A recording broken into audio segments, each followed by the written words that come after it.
tema importante también el que tenemos a continuación. ¿Queréis saber, queréis conocer, queréis ver las condiciones de vida de muchas personas en las peores cárceles que hay en el mundo? Vamos a hacerlo gracias a César Charro. Un aplauso para él. César, paso por ahí. Arratsaldeon. Arratsaldeon. Muy buenas tardes. No me equivoco, vamos a repasar y además visualmente, gracias a documentación que has podido recopilar, cómo vive la gente, cómo viven muchos presos. Hay que decir que muchos de ellos, además cada vez más, son ciudadanos del Estado español, que están pasando condena en cárceles en condiciones infrahumanas que ni podemos imaginar. Efectivamente, en condiciones que nos es muy difícil imaginar, incluso desde el punto de vista de las cárceles de aquí. Estar en la cárcel nunca es deseable, pero cuando se está en ciertos sitios, vamos a ver que es todavía mucho más terrible. La prisión no es envidiable en ningún punto de todo el globo. De todas formas, vamos a ver algunos de los casos. No es solamente, enseguida vamos a ver esas imágenes que a mí, desde luego, en algunos casos me hielan la sangre. La gente muere en condiciones infrahumanas, como lo he dicho. Pero vamos a hablar de algunos casos. Imaginaos lo que tiene que ser entrar en una de esas prisiones, en una prisión, siendo inocente. Vamos a hablar de un caso, el holandés Romano van der Dussen, condenado por 3 agresiones sexuales cometidas en Málaga. 12 años ha pasado en prisión y ahora el Supremo lo pone en libertad, porque dice que es inocente. Bueno, estamos ante un caso que yo creo que conmueve los cimientos del derecho a la libertad del ser humano y que, en cierto modo, yo creo que nos avergüenza como sociedad, porque nos plantea en qué tipo de sistema de justicia nos movemos. Es decir, estas cosas no pueden o no deberían pasar. ¿Qué ha sucedido? Pues un señor que es encarcelado por unas violaciones, que a los 3 años de estar encarcelado se descubre, cruzando su ADN, que es el método más fiable que existe hoy, que las violaciones, o por lo menos una de ellas en la que había aparecido el ADN, lo ha cometido otra persona que está encarcelada también en el Reino Unido por una violación y un asesinato, y pese a ello empiezan a venir los informes de allí para acá, se pierden 3 años en una pila de papeles, vuelven a otra pila de papeles, y este señor está 9 años más hasta que alguien se da cuenta que tiene que salir. Pero no solo eso, sino que sin ningún permiso carcelario, y cuando en 2015 se estima que es inocente y se decreta así, todavía no le dejan salir ni de permiso. Ha sido una absoluta vergüenza. El holandés relataba de la siguiente manera: he pasado los peores 4000 días de mi vida, un infierno indescriptible. En este caso se ha revisado el caso de este holandés y esto trae a la cabeza otro tema de actualidad que nos toca de cerca, Pablo Ibar. Lo sabéis, la noticia la dimos aquí, se va a reabrir el caso, hay posibilidad de que se vaya a hacer de nuevo el juicio que condenó a muerte a este joven de origen vasco. De hecho, está viviendo en el corredor de la muerte todavía. Más allá de todo el proceso judicial, hablemos de lo que tiene que ser 16 años estar esperando a que te maten, César. Pues tú imagínate lo que puede ser la vida de un ratón de laboratorio. Prácticamente es eso. Encerrado en un cubículo de 2×4. Esa es la celda de Pablo Esa es su Ibar. celda. Saliendo 2 veces a la semana, 2 horas cada día, y duchándote un máximo de 3 veces a la semana. Esa salida siempre que no llueva, siempre que no haya recuento, es decir, que todavía es menos. Esperando día a día que te llegue la noticia de que te van a matar mañana o dentro de una semana. Así durante la media vida. Este hombre se ha tirado media vida. Y todo por unas imágenes borrosas en las que podría ser él o podría ser yo con bigote o tú o cualquiera, porque no hay quien distinga una imagen correcta ahí. Eso pasa porque en aquellos años se ponían cintas de vídeo que se rebobinaban una y otra vez y al final no se veía la nada. calidad del... Pese a ello, sí. Y tengo que decir, con las huellas dactilares de otro, con el ADN de otro, pero al final estamos en la eterna polémica, es un hispano. César, desde luego lo que dices tiene que pasar por la mente de Pablo Ibar, como de mucha gente que tiene que estar esperando a que les maten en el corredor de la muerte. Tanto que hay un tanto por ciento muy elevado de presos, el 25% de los presos que están en el corredor de la muerte mueren por causas naturales. Es decir, la presión Claro. de estar en esas condiciones y psicológicamente pensando, me van a matar y estoy a la espera de que me maten, eso tiene que gastar. Permíteme que escuchemos a una persona que ha estado en esa situación, en una situación parecida a la que está viviendo Pablo Ibar. Se llama Joaquín José Martínez. Fue noticia porque fue el primer español y europeo en salir del corredor de la muerte. Joaquín, muy buenas tardes. Buenas tardes a todos, ¿qué tal estáis? Pues desde luego un poco impactados con lo que tiene que ser la experiencia que tú viviste en el corredor. ¿Cuántos años estuviste en el corredor de la muerte? Bueno, yo apenas 3 años, pero cuando digo 3 años, para mí han sido casi 20, 30, una vida entera, sinceramente. Yo no me puedo imaginar lo que es ser Pablo Ibar y estar 15 años ahí en el corredor. No puedo llegar a entenderlo ni comprenderlo. ¿Qué es lo que más recuerdas de esos años? Bueno, la falta de estar con la familia, las fechas estas importantes, ¿no? Las más marcadas, los cumpleaños, Navidad con tus seres queridos, tus hijas, tu familia.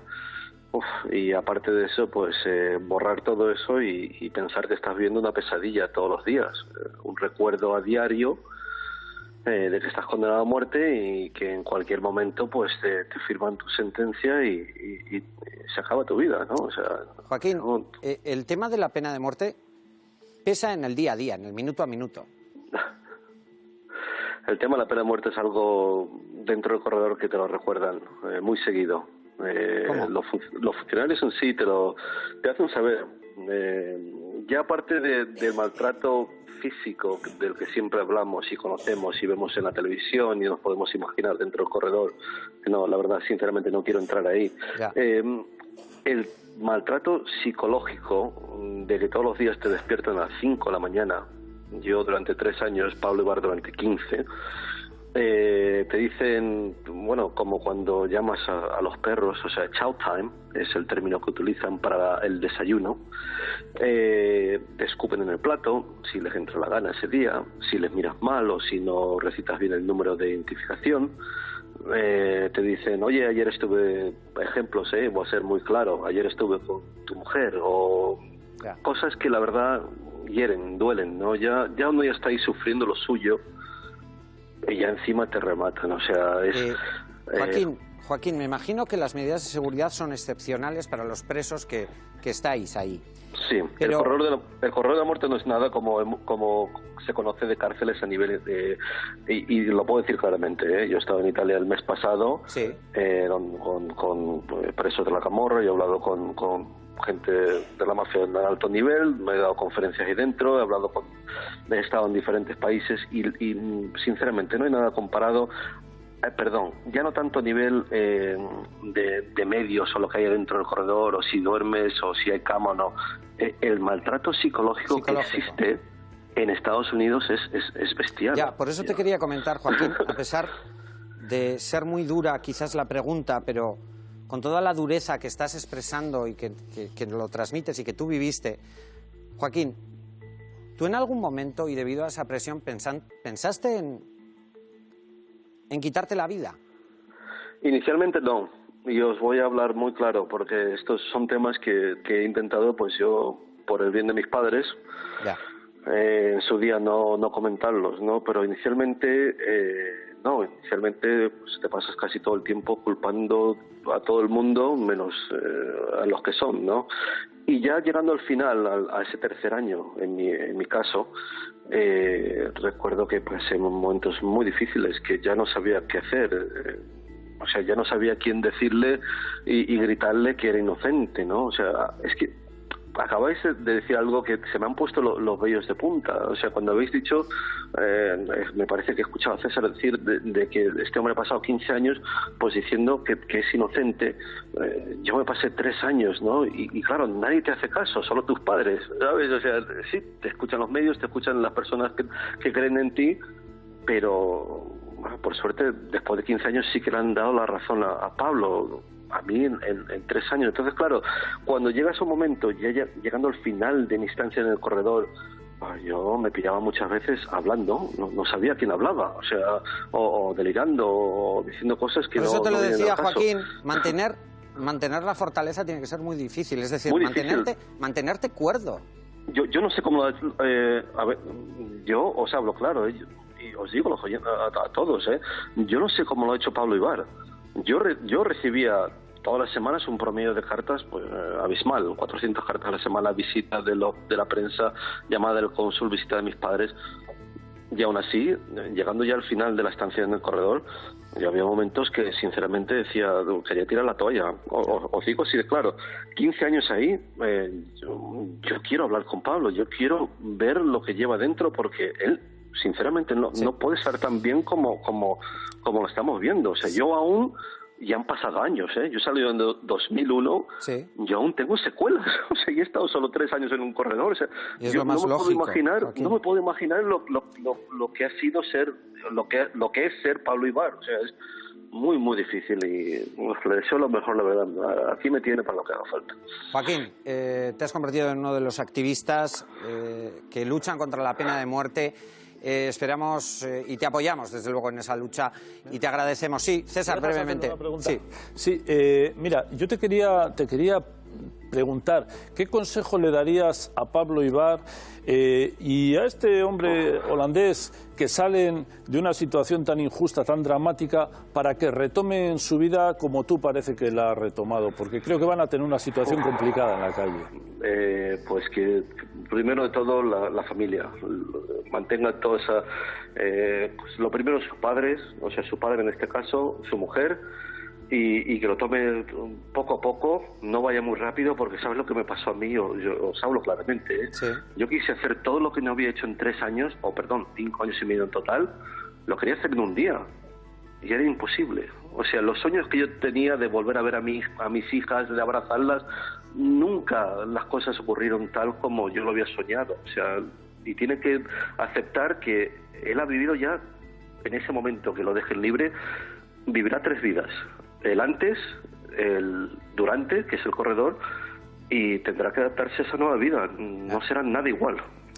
Ya, Joaquín, suerte en este nuevo camino que tienes por delante. Un abrazo. Un fuertísimo abrazo a todos. Gracias, gracias. Hasta pronto. Impresionante, y además tienes razón, claro, el hecho luego de incorporarse a la sociedad, ¿no? Y teniendo que haber pasado esta circunstancia y este horror.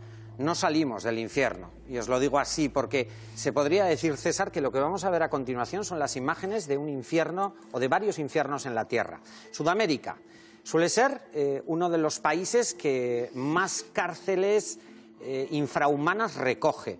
Si te parece, vamos a ver unos elementos comunes en estas cárceles. Yo me imagino que el primero será el índice de corrupción. Bueno, vamos a ver, yo he hecho una pequeña investigación a través de conocidos que tengo allí, sí. y bueno, es un clamor el tema de la corrupción policial y más arriba, en la propia judicatura, el propio abogado defensor. Es algo que al final está generando un Estado dentro del Estado. Al final el hombre se organiza ante situaciones malas, y claro, cuando el Estado deja de organizar la vida de sus ciudadanos, y más en una cárcel, la organiza el que tiene la fuerza para ello. Que son el más fuerte, el más mafioso, mafias, ¿no? el que más potencia criminal tiene. Ajá, esa era la segunda característica común en muchas cárceles, que son controladas por mafias, por los propios presos.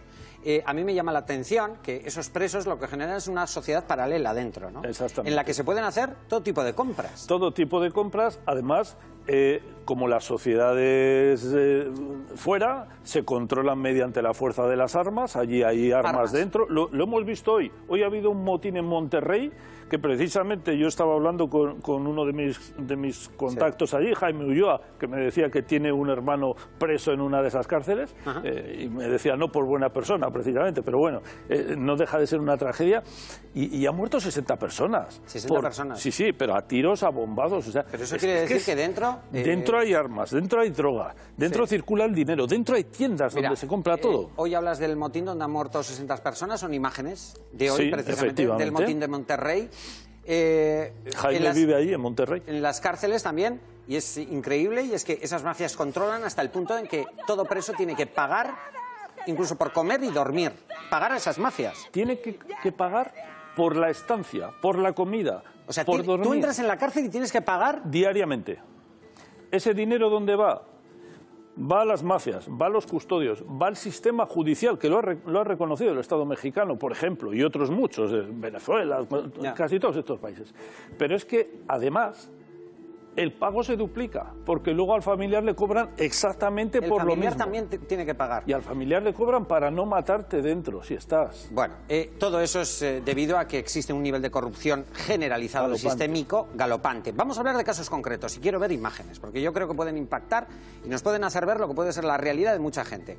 Últimamente, además, ha subido el número de ciudadanos españoles o del Estado español que, bueno, acaban en alguna de estas cárceles. Costa Rica.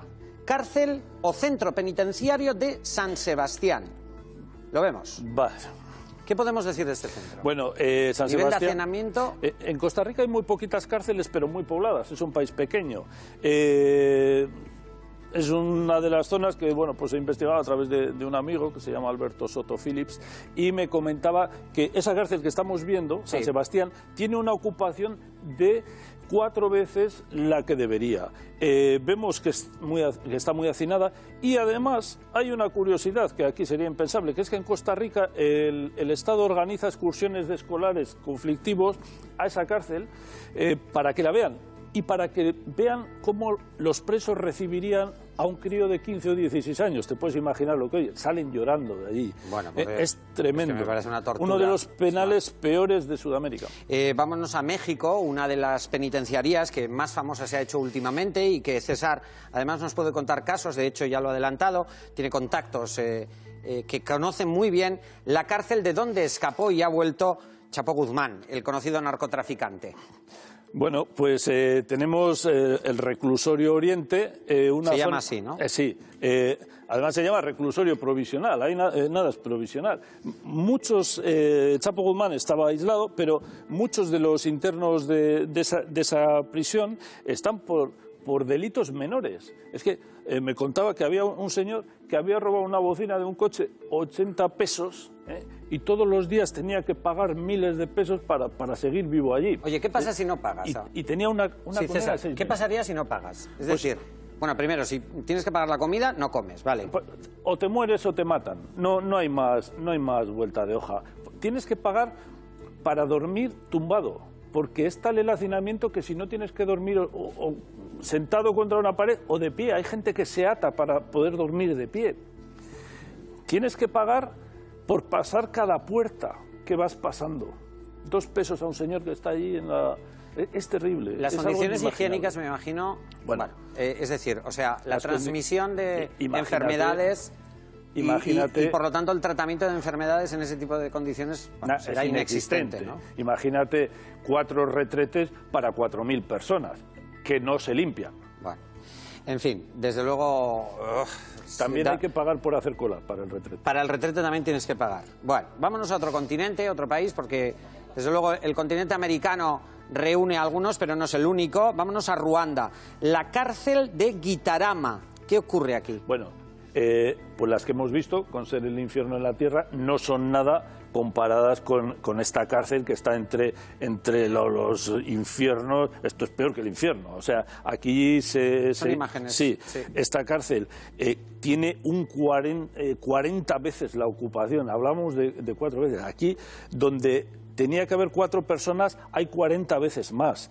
Hay casos de canibalismo, hay casos de abusos de todo tipo. Hay casos de canibalismo porque sencillamente no les dan de comer y se comen al primero que se muere, que todos los días mueren un montón.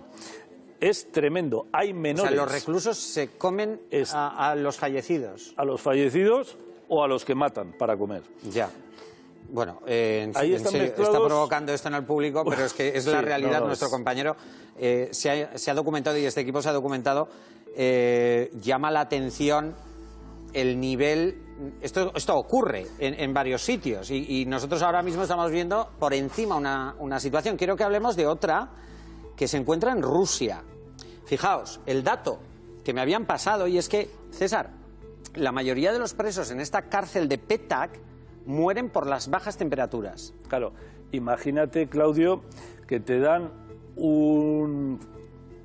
una chaqueta de lona y un jersey y te hacen trabajar a 50 grados bajo cero. Sí, son imágenes de esta prisión, Sí, ¿no? la han cerrado últimamente, pero porque ya era un escándalo hasta allí. ¿Esto dónde estaba? ¿Estaba en Esto estaba en Siberia. ¿En Siberia? Esto recuerda a los gulags, a los campos de concentración nazis, o sea, es algo impresentable.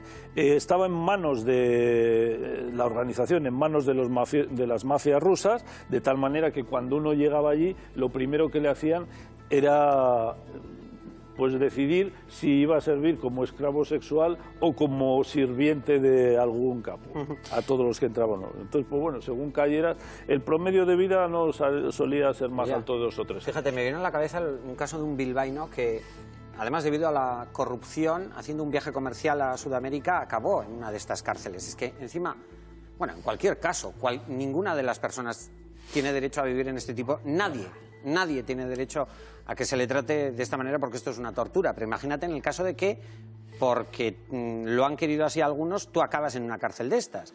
O sea, es un horror. Hay una...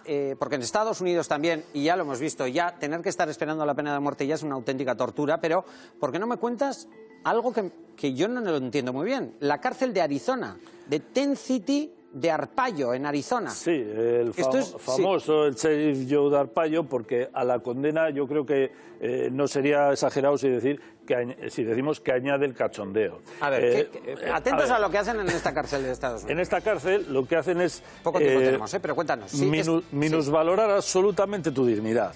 Te hacen vestir ropa interior rosa, los presos se quejaron porque no tenían televisión y dijo, vale, os pongo televisión, porque el Congreso norteamericano dijo, hombre, es que en todas las cárceles debe haber, y solo ven un canal de dibujos animados, les hacen habitar en pleno desierto en tiendas de campaña, y cuando la gente se queja, las asociaciones de derechos humanos dicen, hombre, peor están nuestros chicos en Irak, y tal, en fin. Hombre, de y todos estos están ahí por delitos menores. Sí, pero después de ver las imágenes de esa cárcel de Ruanda, por ejemplo, en las que puedes acabar devorado por los propios reclusos, bueno, en fin. Hasta aquí hemos llegado hoy, se nos ha acabado el tiempo. Gracias a todos los contertulios, a César Charro por estar aquí, al público, que desde luego aquí. Un aplauso para vosotros y para vosotros los que estáis en casa. Me da el tiempo justo para decir que mañana volvemos aquí, sin ir más lejos.